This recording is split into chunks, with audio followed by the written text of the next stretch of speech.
All right. Happy Tuesday, everyone. Time really just keeps Tuesday, flying. I mean, I can't even believe it. It's Tuesday again, Gustavo. right?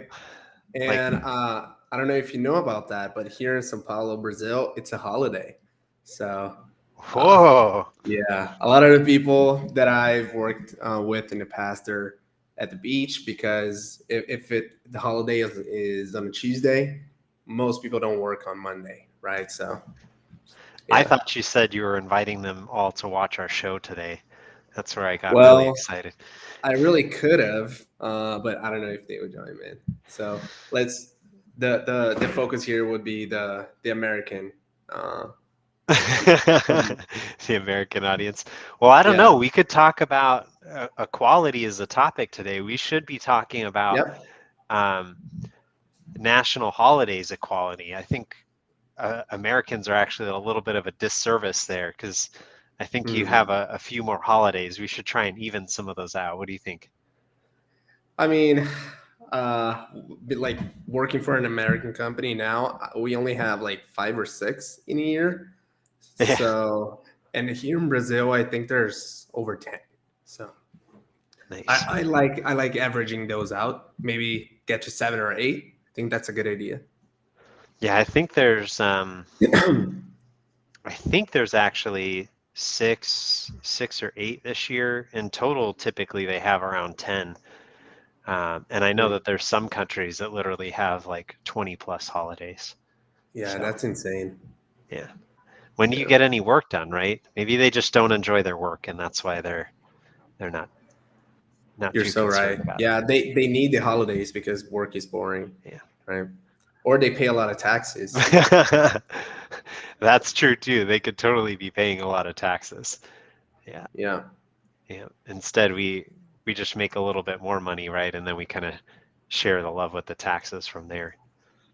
Yeah. So yeah, I think it's exciting to see um, what all is going to happen in the future in regards to how we can grow the organization and really just continue to share all the amazing things that um, organizations do.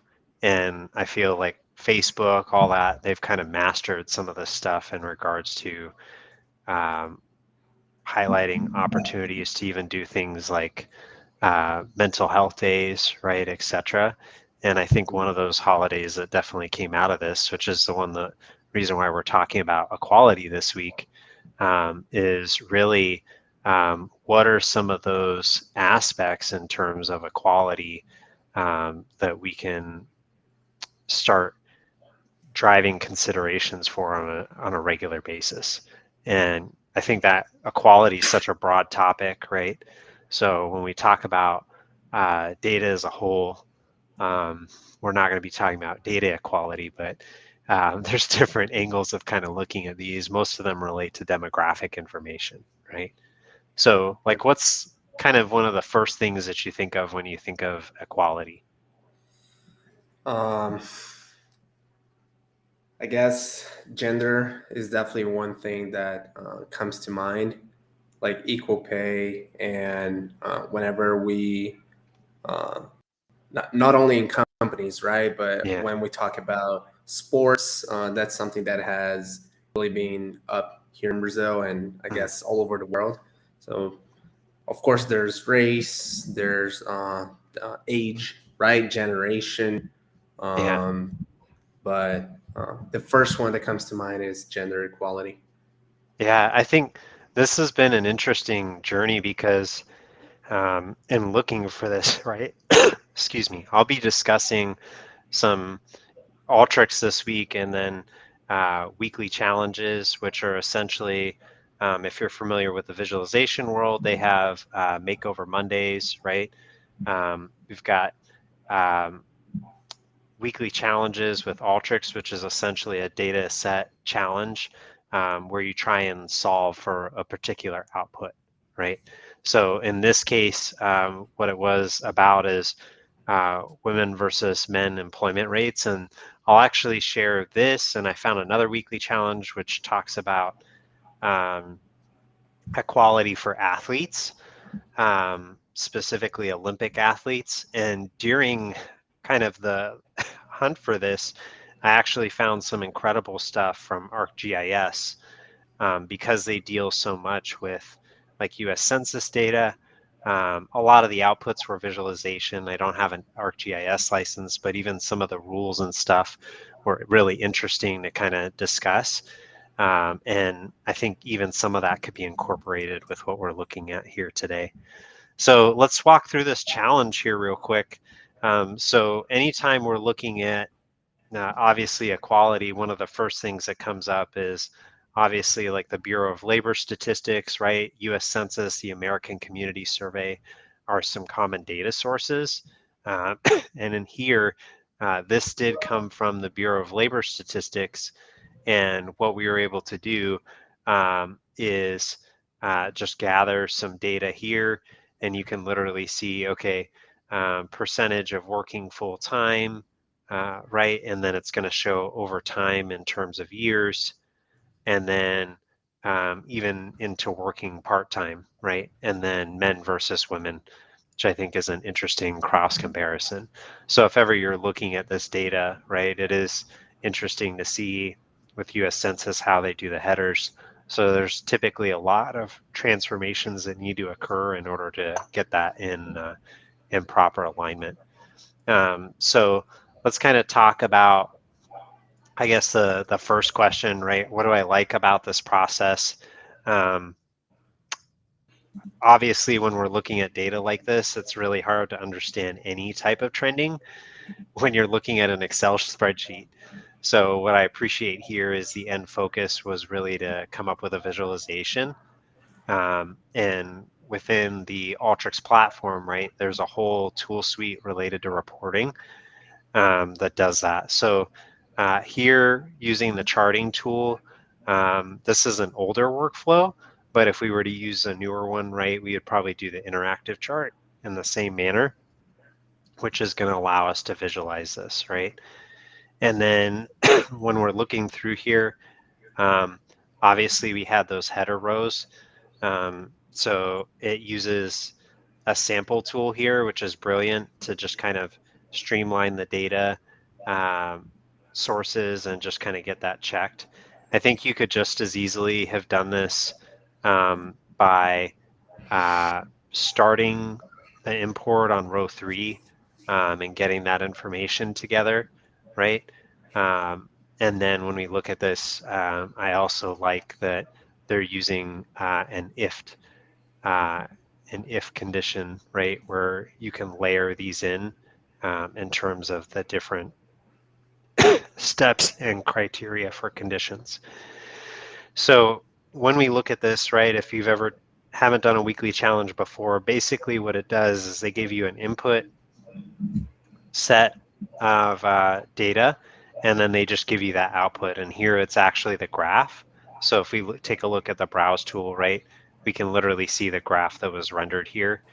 And what's interesting is this is over time, right? So if we go back and take a look at the data, those years start all the way back in 1968. And then when we look at the conclusion, that's in 2016. So in total, like, this is a healthy number of years.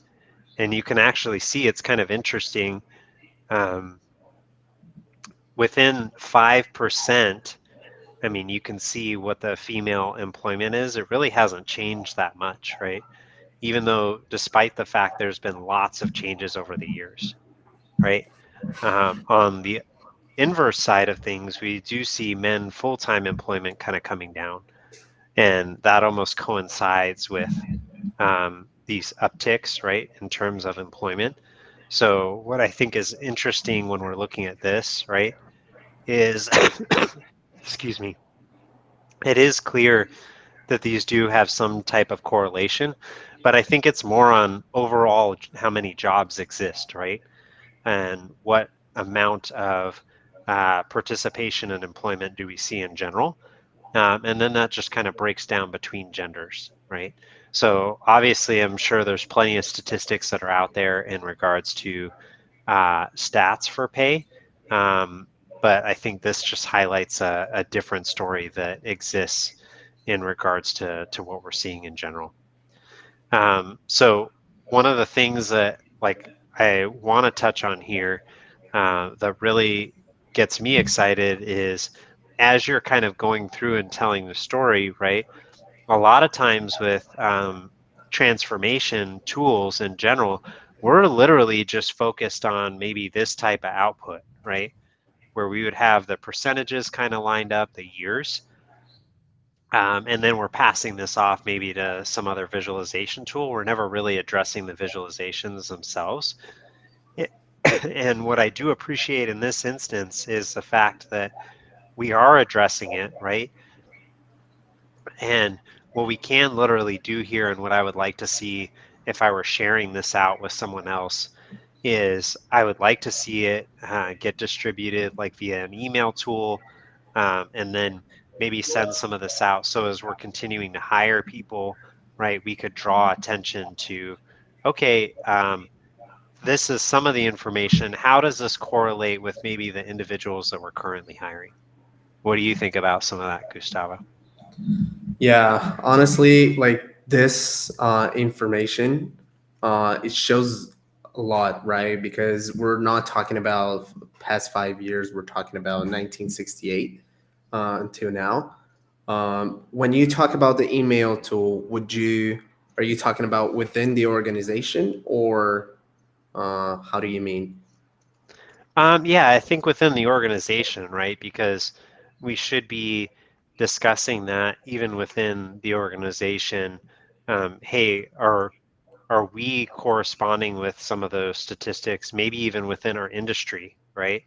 Yeah, Um, or are we seeing, like, ironically, here at Data Meaning, it's pretty male centric on yeah. most of the teams, right? So, is there anything that we can do to kind of help assist in that manner in terms of diversification? Yeah, I guess the first step in order to like establish a equalities like culture in any company is to have a leadership that's focused on equality, right? And uh, like having a not only when we're talking about gender, but when we talk about all the other aspects, because a lot of companies, they don't even have this data, right? Yes, And like even if they do have this data, it's not centered in one specific place. So there are many platforms and like many places that this information is stored. So I guess the first step is to have it all in one place and acknowledge that this is important, that employees know. And if everyone knows, we know where to attack, right? Like what we want to improve in the organization when it comes to equality and inclusion. exactly.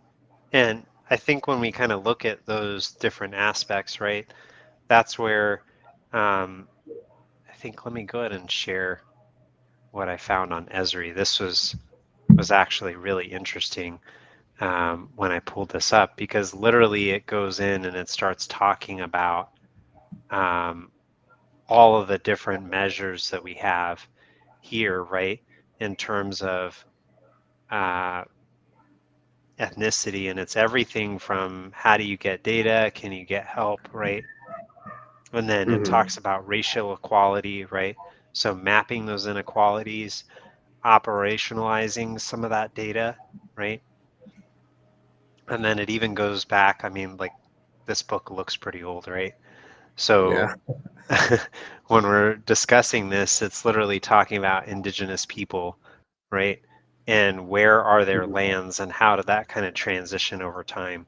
So it's incredible to see, like, hey, where's most of that land now? What did it look like before? And then you can see everything from food access in New Orleans, right? And I didn't even realize that there are actually uh, native people to Los Angeles, right? So, Yeah. like, that's incredible to kind of even just hear about some of those aspects. And when we look at this, right, Alaskan population, health, racial, economic equity, right? And then literally you can see all the policies, etc., that are here, and just how it affects all these different aspects. And then they do an entire webinar series just on this. So they're really actually an impressive organization that specializes in data. And I think a lot of times we don't realize um, how much geography plays into that. So it's really exciting to see that as a data source Yeah, to be taken into consideration. and like when we kind of talk about managing, right now we're talking about a country specifically, but when we kind of talk about um, managing an organization, uh, Yeah, these, this kind of data is extremely important because let's say you have 20 departments, right? And because of the data, you find out that women in that specific department, they tend to leave the company after 3 months. yeah, So you know that there's a problem there because all the men in that department, they've been there for 10 years, right? So it's this is a very raw example that how data can help us make better decisions and help the leadership in any company get to a place that they want to act on that data. yeah. And what I think is interesting is you kind of mentioned that, right? The second workflow that I actually have here, it's another weekly challenge from Alteryx, but literally it's talking about the Summer Olympics, right? And this was interesting to kind of see because when we look at the Olympics, you can see kind of across countries um, in relation to sports, right? What's the male and female attribute athlete distribution? And then also, I think another one that's interesting that a lot of people don't talk about is the age distribution for athletes. And when we kind of look at that, right? Look at this. That's actually really small when you think about it. There's Hmm. nobody over 32 that Yeah, was in the Olympics for the entire year for 2016, right? yeah, That's kind of impressive, and then I think sad at the same time because when I look at how long we live, right, as human beings, we'll live to be up to 100. So that literally means like peak performance from an athletic perspective literally has to happen in the first third of your life, right? hmm, So is that really what we're able to do, or is there something more that we should be seeing over time? Like, should you actually be experiencing longer peak performance with all the new innovative things that we kind of have, right? Or is there a little bit of maybe just some ageism going on within yeah. the Olympics from an equality perspective? Yeah, and it kind of makes sense, right? When we're talking about sports, like we know that like 20 to 30, that's when like most athletes have a better performance. Yeah, But we've seen like how old is Cristiano Ronaldo? He's 34, right? yeah, 35. So like he is an exception, of course. But if we were to look at companies with the same aspect, like would we see that we have less employees over 40, over 50, and is there anything that we can do about that, right? yes, So yeah, I know there are many companies, I don't know about in the US, but I've seen many companies in Brazil that they implemented a 50 plus program. So mm, for a few departments, they were only hiring people who were 50-year-olds or more. So interesting. that is a way that they found to kind of like fight against the age gap, right? That we saw in companies. So is that like the mailing department, and then you're gonna tell me like I'm probably emails, and then what? You're the chatbot department because you got a few years younger than me. Is Uh, that how they're I breaking mean, us up to kind of do some of no, that? I'm like, on my experience, I've seen people like 55. Like my dad is a perfect example. Like he's worked in accounting for 42 years. Hmm. He's retired, So right now he's not working, but if he were to be hired by an accounting firm, Mhm. there's definitely stuff that he could contribute, right? Because Nice. on a management perspective, on a like accounting perspective, he's had more experience in accounting than most people have been alive. So that is kind of like one thing that I've seen companies doing successfully. Awesome. You know? Yeah, and I think when we kind of look at this, right, um, we've got uh, a wide variety of experiences, especially within this workforce today, because I think we got four. I mean, there'll be different points, I think, where there may even literally be five generations in the Yeah, workforce. And when I look at that, right, something that's interesting is when we talk about some of the economic downturns or even impacts, right? Um, we may not have been, our generations may not have been privy to any experience like that before, right? So an example would be if you were around maybe during the Great Depression or even one of the world wars, right? You may have experienced some of those food shortages, right? Or even like during the 80s, there was some of that that did occur. But like as far as I remember, I don't ever remember there ever being any shortages. And from an equality perspective, I think that's something that is unique is those life experiences. How does that affect our outlook, and then how do we essentially equalize what our view overall should be of the economy or even of a company, right? In terms of maybe being a little too aggressive with investment in specific areas, right? And oh man, we got to get it. Well, it's good.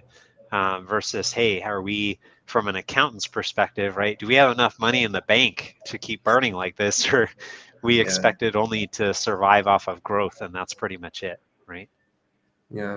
And Google actually did a research, a very interesting one called Aristotle, and they Mm, were trying to find what was the DNA, like what all the high performance teams had in common, and they came to find out that what they all had in common is that every member of that team had a psychological, like they felt psychologically safe in their work. So it didn't really matter if they were like a man, a woman, if they were black or white, or like any race, any gender, any religion, like if that matter. And like what this study showed is like what that being sorry having the biggest amount like of diversity is mm-hmm. gonna help people feel more safe. And when we're talking about diversity, of course we're not talking just about gender, right? So going back to what you just said, if we were able to have like a 50-year-old, a 30-year-old, and a 20-year-old in the same team, Mm-hmm. and they're all capable of feeling like making friends and feeling good with the work that they're doing, uh, they have a higher chance of becoming a high performance team. So Yeah. diversity and psychological safety is the key to have a high performance team. Hmm. Yeah, and I think when we kind of look at that, right, it would actually be interesting if you examine some of these numbers. So maybe like amongst winning teams, right, is there actually an affinity towards maybe a tighter age bracket, right? Because it could literally be, do you have a more, maybe like for a basketball team or a hockey team, right, you want a more senior player, but in terms of, let's say, um, like aquatics or um, volleyball, right? That age bracket may, you may want to be tighter in terms of what is the physical prowess, and then like what are some of the routines that you would have in terms of that age. So that could be like, oh yeah, we can go to the gym for, I don't know, 8 hours a day and run squats and do power lifts, right? That may be Mhm. primarily what you're focused on, versus doing something else which may be more cardio oriented, etc. Right? I think Yeah. when we look at some of those things, I think there are some affinities that are beneficial towards cohorts. But when we look at that from an equality perspective, that's just like almost like a product matrix, right? So when I'm thinking about this kind of stuff, I'm thinking of like prescriptive grouping, right? I have actually never done this, but maybe this would be cool to do with an equality mixture. Could you identify like what the optimal mix of team members would look like, right? And then Yeah. try and create a team based off of that. I don't know if people have tried to do that from like a data science perspective. Maybe they'll start doing that when we talk about diversity, like on Mars, or when these are literally like multi-year missions, right? Mhm. And then there's other things that play in addition to that, like how many engineers you have, what type of background do they have, right? Etc. Would that kind of play into the success of that mission overall? Yeah, and also the ratio, right? Yeah, Maybe we'll get to the point that we know that, let's see, for football, if we have a 5% ratio of people over 40, that's healthy. If yeah, we have a 7% ratio, then that's not healthy, right? yeah. So this Are kind you, of data, I don't know. Go are you ahead. worried about all the injuries? Is that what you're worried about? 7% of the team being out Yeah, could man. cost you a little bit for fantasy football. Yeah, and have you? I don't know if you're familiar with that movie Moneyball with Yeah, Brad Pitt. yeah, Like, we cannot talk about sports and data without talking about that movie because, like, for those of you who didn't watch it, basically, like Brad Pitt, he is this coach, right, and he's in charge of hiring people, and they have all these statistics that kind of grade each of the players, right? mhm, And when they were hiring new guys, like they were, let's say, from 0 to 100, they were always trying to get like 92, 93, 94. But then he came to the realization that he didn't need a 92. If yeah, he was able to get like a 76 and a 20, like 26, but like he is a strong 26 in one specific aspect of baseball, then he would get basically the same amount of players. So he yeah. is recognized for being the guy that he was able to get. um like, is that a spoiler, AK, or is it not? I think most people should have seen the movie by now. Otherwise, Yeah. I think we can spoil it a little bit for them. Hopefully, they'll Yeah. come back around and watch it. Yeah, but it was good because he was able to make the best team with the least amount of money. Mm, So he didn't hire a lot of famous and like high rate playing players, right? mm. But he was able to get like a team as a whole that was a high performing team. So uh, I first watched that movie when I was like just starting to work with data, and it was super exciting because uh, like it was awesome to see how much like data science and like knowing what to do with data can do. Yeah, yeah, and I think when we kind of talk about that, right, you've got a little bit of let's say a sizable workflow that you were able to find, right, from what I guess what platform are you going to be sharing your workflow from? Mine is Ultras. Oh, Yeah, nice. Okay. yeah. Yeah, what is this workflow about in regards So to yeah, talking this about one. paying players, right? Is there any player data in here? No, we're talking about just departments, right? So Departments. sales, engineer, and this is nothing related to baseball or anything. Okay.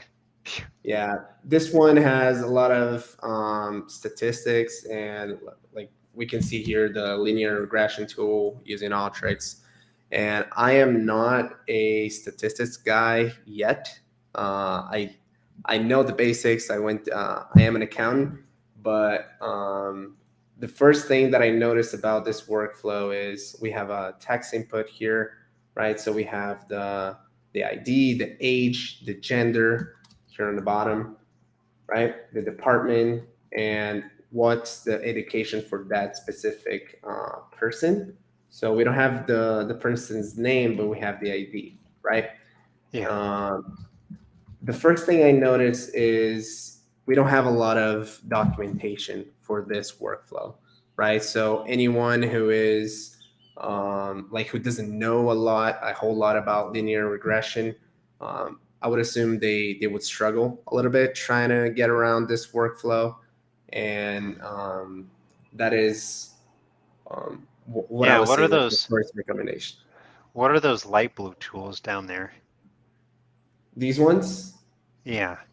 they're data investigation tools. So what we're seeing here is we have a container, the exploratory data analysis, and they're creating a few graphs for us, right? So we have the frequency here on the left and the total cash compensation, and we're able to see how like what's the frequency for the amount of cash compensation for this data set. Nice. And for this one, we're talking about the norm IG. Let me get back to this a little bit. So the total cash compensation by the frequency, right, and the performance of each one of them. This one, I'm gonna rely on you for this one a little bit, AK. The Pearson correlation analysis. Do you know a whole lot about it? Yeah, so I mean, obviously, the higher the number, the more highly correlated it is. Mm-hmm. Obviously, when you're looking at age versus age, that's a perfect correlation, right? So we can throw some of that information out. And then the negative number, you can progress back to -1, which would essentially be a negative correlation, right? So when we look at some of these from a correlation perspective, right, there may be um, some things that we're looking at in relation to level versus performance, right? So maybe the reason why that's negatively correlated between level and performance is maybe they're discussing individual performance. Mm-hmm. So if that were individual performance, right? Oh, maybe the individual performance doesn't matter as much as you continue to work your way up, right? That's actually less important um, and is probably more dependent on your direct reports performance. Okay. And then, yeah, like with the level and cash compensation, obviously we can see those are correlated. What is that, like 59%? It's a little small reading. So um, That's better. 59%, yeah, that's way better. So like 59% correlation, that's huge, right?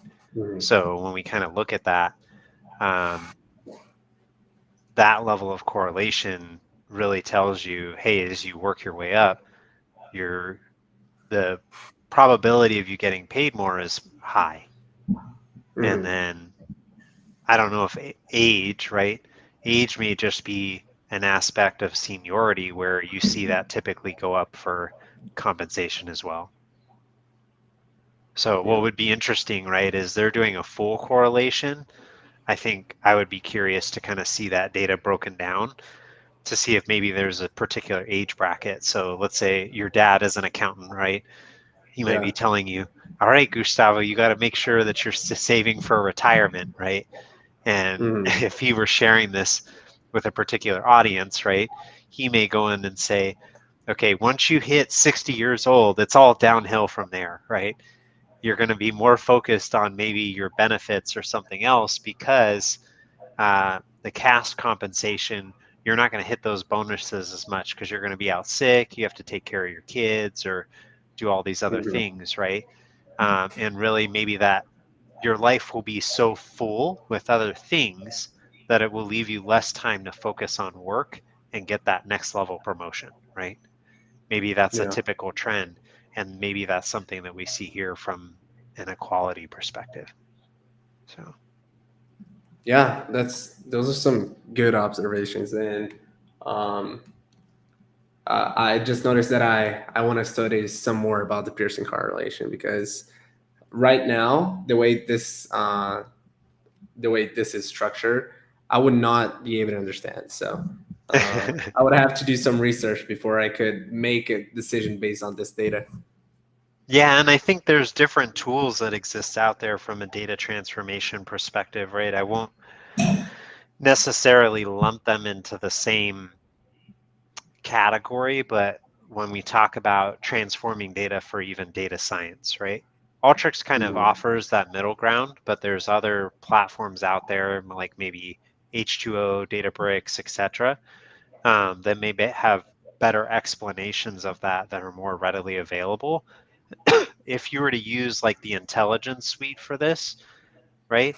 Um, that may also be a good example. And the intelligence suite, just so everyone's aware, is an add-on for Alteryx, which allows for like one-click modeling. It has like some learnings there where it does assisted modeling. So if you had questions on what do these numbers mean in terms of the correlation, it'll kind of help you understand how to read this particular chart, right? So I think Yeah. that's an example, especially when we're looking from a transformation perspective, right? Everybody that's viewing your process may not necessarily be aware of what it is that you're doing here. And if you're sharing this process with another team member or even someone receiving the insights, um, how should they be interpreting these, or what should they be aware of when they're feeding you the data? I think is something that's really important here. Agreed. Yeah. Yeah. So we do have a few other Yeah. visualizations here: the correlation matrix, Nice. the deployment means for total cash compensation by gender level. So, um, what's the first thing you notice here, um, Andrew, for when we A compare? healthy gap there. Yeah. That's pretty healthy. What I'd be curious is like even intra-gender, right? Is there that much of a gap between the individuals within that specific gender in and of itself? Why would that matter? I think is even just an interesting question, right? The Hmm. reason why that matters to me is because obviously that means let's let's take for instance the females as a gender in its entirety, right? When we look at that, Hmm. okay, it's anywhere from let's call it 93,000, right, up to 95,500. Yeah. So when I look at that, is that gap the same as what we're seeing on the male side, right? It almost looks the same. The other thing that I also see there is I would want to understand like what's the difference between the person who's that much higher up, right? Literally $2,500 more. What did they do differently? Is there anything that we could learn from them that maybe they got a leg up on, right? And then would they Yeah. be willing to share that information with others? And I think that's an Hmm. easy way because then you feel like, okay, it's like-minded individuals that I can share this information with and essentially continue to help everyone move up. Yeah. What do you think about And that? yeah, and it could also be what we mentioned before, right? Like if, let's say, we could use this data to cross with like other data sets to understand in Exactly. this specific company, maybe women, they only stay for a couple of years. So that would mean that men, because they have been around in a company for longer, they would make more money. So I agree with you. Like this alone doesn't give us enough information so we can act on it, despite the fact that we can ask the people that are on top um, what's different about their activities, right? And I would assume this one is for the same position, right? So we're talking about people that perform the same activities. Yes. Yeah. And I think this is an important call out, Gustavo, because when you're supplying the data to someone, right, from a transformation perspective, we have to make sure we can leave enough context there or Yeah. enrich whatever we're supplying with enough context. Because like Hmm. this, let's say, for instance, we were looking at this just for our own company, right? How many people are in those positions in our own company? If there's only a few of them, right, that may not be enough to provide a true comparison. And we may want Yeah. to gather data from externally, like the census or maybe Glassdoor or other places whenever we're discussing um, compensation, right? Yeah. Because at the end of the day, like we don't want to have um, like 50% being outliers, right? Yeah, So that's what we're trying to avoid whenever we talk about data and comparisons, right? exactly. For this one, we're talking about departments. So, what are a few of the departments that make more money, basically? So, we have the Oh man. administration, engineering, and sales. So, what does that tell you? It's probably an engineering company. They build a lot of things, right? Yeah. Yeah. What's their money driver, right? Yeah. And have they been investing a lot on sales? Because a lot of the sales positions, they're based on commission, right? Mm-hmm. And one thing that I would point out is, are we talking about the monthly salary of those departments? Are we considering commission? Because if this is considering commission, then maybe they're not investing as much in sales, right? Yeah.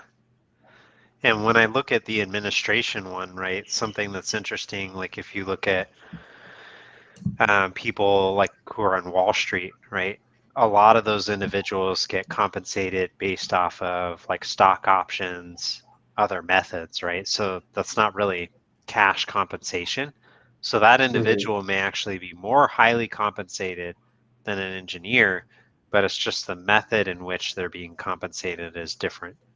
And I think when we look at those levers, just like a majority of equality aspects, right? I think we can't just focus on one aspect. So, hey, everybody should be paid the same. Well, that's great, but when we look at this, right, there may be different benefits that may be beneficial to um, different genders or different groups of individuals. Like, I'll give an example. I was just talking with someone the other day, and they literally said, hey, I mean, speaking of holidays, I do like to have holidays off, but I'm actually a vet, right? So a veteran, and I would like to have Veterans Day off, right? If we want to honor those individuals, maybe we should provide them with specific benefits that speak to them, right? Yeah. And when we discuss that, I think the most interesting part for that, right, is from a business continuity perspective, like you highlighted, how do we make ourselves more successful? We want to provide individuals with different opportunities to get breaks, right? Just like you see if you're looking at a schedule for the entire organization, if we're trying to have 24/7 coverage, we don't want everybody having the exact same time off in terms of PTO. So the same could be true for those holidays and different things, right? So, hey, we want coverage basically during every holiday. How do we make sure that um, we're able to do that, but still provide everybody with sufficient time off, whether it's like mental health holidays or other things for the within the company. Yeah, and um, I love that we're talking about this, and I'm thinking about things that I know are common in Brazil, Uh-huh. and I don't know if they're as common in the U.S. But you mentioned benefits, And we do have a few benefits, benefit companies, right? They're Mm-hmm. companies that are they're responsible for, like we have like VR, so we pay for people's food, we pay for internet, for example. Like a company pays for their employees' internet, Mm-hmm. and what I like we've seen growing here is that we're not like companies are not giving like $200 for food and $100 for internet for everyone, because that's what they used to do. They're trying to Okay. make it more customized. So using the same example, instead of doing like those two things, $300, they're gonna give 10 options. So if you want to use this money for Netflix, for Spotify, for whatever you want, we're going to give you $300 and you're going to manage it the way you want it, right? Mm-hmm. So whenever we talk about equality, I think we're like we tend to make it in a way that we want everyone to be equal, right? Yeah. But what we forget is that people are different. And I guess like the nicest aspect of equality is respecting those differences, right? Yeah. And giving people options when it comes to benefits. That's one way of respecting their differences. Mm-hmm. So um, I'm really passionate about that topic, and I love that you mentioned benefits, because that's something that I've seen companies like it's very hard to, like, if you have a company with 20,000 employees, how do you make it customized for Mm-hmm. everyone, right? There are Yeah. people who are going to like to go to the gym, or they're going to want to, I don't know, buy like a very comfortable chair, for example. And there Yeah. are like companies who are specialized in like will take care of making it customized for everyone. So Yeah. And I think when we look at that from an equality perspective, right? If we're bringing this forward like equality of data, right? No two Excel sheets are going to be the same in yeah. terms of processing necessarily, right? But they are still Excel sheets, and I think we can kind of look at that higher level. But then the idea is, okay, how do we essentially do a decision tree model, et cetera, to kind of understand how should we be handling these individual requests and make them unique and then merge them back in together so we can manage them at scale, right? And I Yeah. think when we look at this data, right, there were a lot of different positions and roles, but really we were able to identify some key statistics to be able to compare even just these three departments. That's huge, right? Hmm. And I think that's really an opportunity for us to continue to grow from a transformation perspective is how do you essentially get um, not just one individual, right? Where we've been talking about that with question 3, but how do you get a group of individuals to really have this larger, ironically, transformative conversation for an Yeah. organization where you can engage in a paradigm shift and basically say, hey, what are some of the things that we can really do to scale? And when I think about that, right, this almost ties in with the book that we're reading here now at Data Meeting, which is called um, The Cultural Renovation, right? So when we look at the cultural renovation, it's really talking about things that make a company unbreakable, right? And some of those things are obviously looking back at what our core values are as a company. And then when we talk about that from an equality perspective, what are those things that we really truly value, right? And then how can we make it inclusive, right? And establish diversity from an equality perspective. And some of that could even just be even from a technology perspective, right?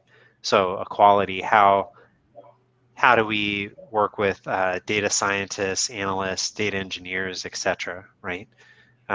They all play an integral part in this. It's not like a accountant provides any less than, um, let's say, a salesperson or other aspects here that are at play. So Yeah, agreed. And this last visualization, it's pretty straightforward, right? So we're talking about the level of education, yeah. um, and what's the cash compensation for that. I mean, the first thing I would change is why is high school here, Mm. right? It's On the just second one, alphabetical. Yeah. I think it's yeah, just the like alphabetical aspect. yeah, So I would go ahead. what are some ways that you can kind of trick the data? We could attribute a value for each one of them, right? Yeah. So creating a column and saying high school is 1, college is 2, master's 3, and PhD is 4. That would solve the issue, and it would take 3 minutes to do it. Yeah. And it would be it would mean a lot to me to have high school on the left. This is bugging me so much. But what we learned here is that people with masters make more than people that just went to college, and PhD make more than people who have a master's, right? Yeah. Um, what I would also change is I would add, I would like to know how many people have PhDs, how many people have masters, right? And that would kind of help me evaluate those things at the same time. Yeah, I think that's something that's really important. Like everybody is always excited about, oh, more school will mean more money that you make. And I don't necessarily feel like those two are correlated. And then in Hmm. my mind, there's also a question of the ROI itself, right? So Yeah. if you put all that time in school, as somebody who's that dedicated to their studies, would they have been successful no matter what, right? Hmm. And then the other question is, how many PhDs does a company really need? Like you were Yep. highlighting, right? If Uh-huh. if I only truly needed 4, right, then does that mean we're going to start having a diminishing return if we hired Hmm. more PhDs? Yeah. So then if we had right now we're during an economic crisis, right? That's typically when most people go back to school, and what we typically see is the market gets inundated with people who are either overqualified or just more qualified in general. And I think that those gaps typically tighten during those periods. Yeah, and if you're trying to do like if you're the PhD, like not on the company perspective, and you're looking at this, you're gonna see that they're making like the PhDs are making like around 8,000 more, right? How much is a PhD? Like how much do you have to pay in order to get your PhD? So is 8,000 a year really worth all the time and the money that you put into a PhD? Because if you're trying to get a PhD from Harvard, let's say, like you're gonna pay a lot of money, a whole lot of money. And what we can do is, how long would that take? Considering like $8,000 a year, like how long would that take for me to be on ground zero, right? So the break even point. Um, of course, we're not considering any personal growth Yeah. and that you can get from getting a PhD, but on a financial aspect, I know that there's a lot of people who would want to know that as well. Yeah, and I think that's interesting because like even Aaron's highlighting here, right? Um, just providing a holistic experience that's positive and increasing shareholder value, right?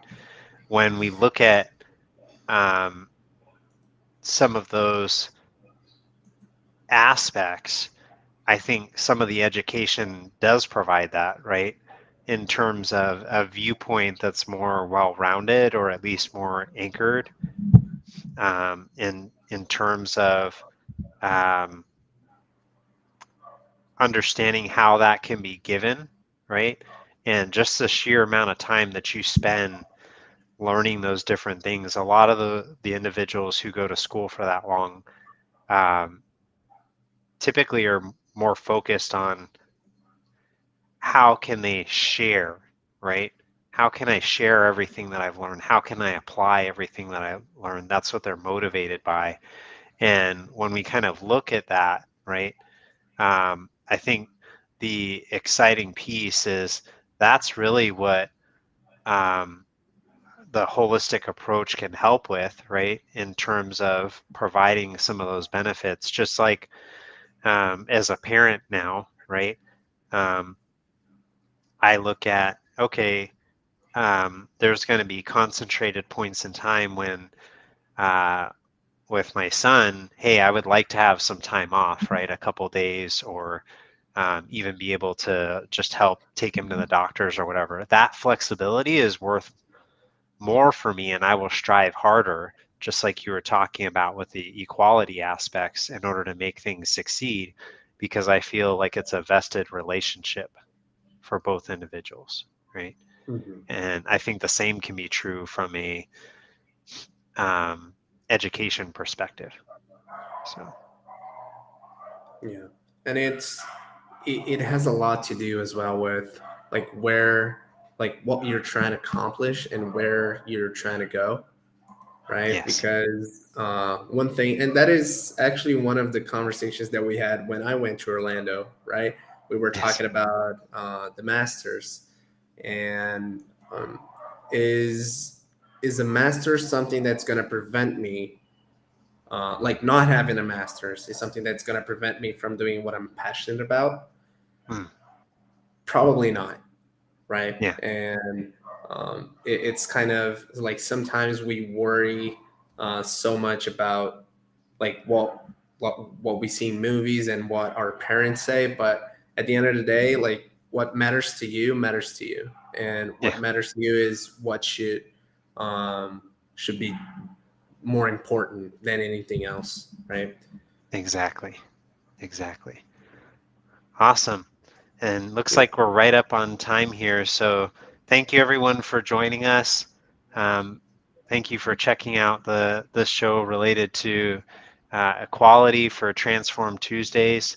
Don't forget, every Tuesday we're literally going to be doing this show, and we're excited as always to have you join us. And if you haven't already, please feel free to sign up and be part of Transform Tuesdays yourself. Uh, the sign up form is here in the chat. Um, Feel free to go ahead and sign up. And it's those 3 simple questions. You can come with any data transformation workflow that you would like. And Gustavo, thank you for being a guest this week. Of course. Yeah, it's been a pleasure. And it's always good to talk about cool stuff with cool people. And thanks for inviting me. You're welcome. You're welcome. And as always, thank you to our sponsors here at Data Meaning. Thank you to the leadership team for really helping us out to put all this together. And if ever you guys are interested in working with us in regards to data transformation projects, you can see that we do things a little differently here, and we're always thinking of different ways to improve. We would love to work with you, so feel free to reach out to Gustavo or myself on LinkedIn or even on YouTube. All right. Yeah. Thank you. Happy Tuesday. Happy Tuesday, guys. And don't forget to join us next week for sports. Yeah, that would be awesome.